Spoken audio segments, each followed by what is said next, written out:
I'm joined now by Christina Chi. She's a professor with the School of Hospitality Business Management at Washington State University. So, Christina, what do you make of this? Is it just a matter of, people have the travel bug, they want to get out and travel, they can't, so this is one way of doing it, or is it just, as one of them said, they're just bored? COVID-induced travel restrictions and lockdown worldwide have devastated the travel and tourism industry, causing massive job and revenue loss. Travel and tourism industry is the hardest hit during the pandemic, and we haven't seen the light at the end of the tunnel yet. So the industry has to become creative and think outside of the box. So online tour, to some degree, fill the void of people not being able to travel, especially to long-haul destinations. It's certainly not the same thing as the physical travel, but the next best option. Airbnb experience, a tourism product launched by Airbnb in 2016, is now also offering online experience to their guests. So instead of a day in Paris with a Parisian or learning to cook Thai food with a pro chef in Phuket Island, and everything is now done via Zoom from the comfort of your home.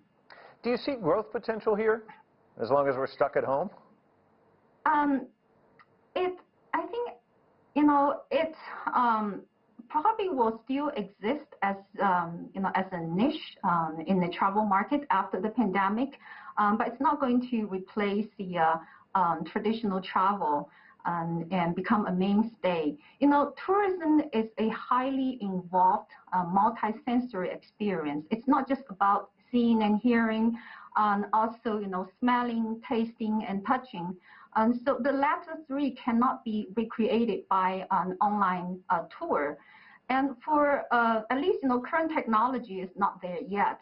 And a fully immersive travel experience also involves, interacting with local people, learning firsthand about local cultures and customs.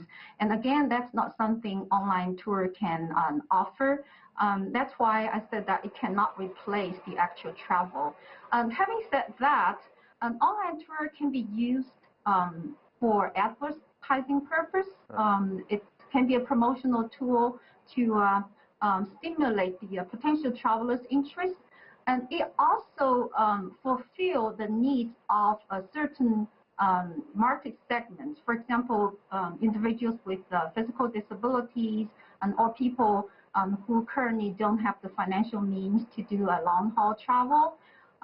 And also, it can help ease the over-tourism pressure that has been plaguing the tourism industry before the pandemic. It'll be interesting to see, and I guess this kind of gets to your point, if somebody's online, virtually going through this tour, if it sparks a certain amount of interest where people feel like, well, I've been there, or I want to be there, where when the travel restrictions are eased, perhaps they get more bookings for actual tours there. Yes.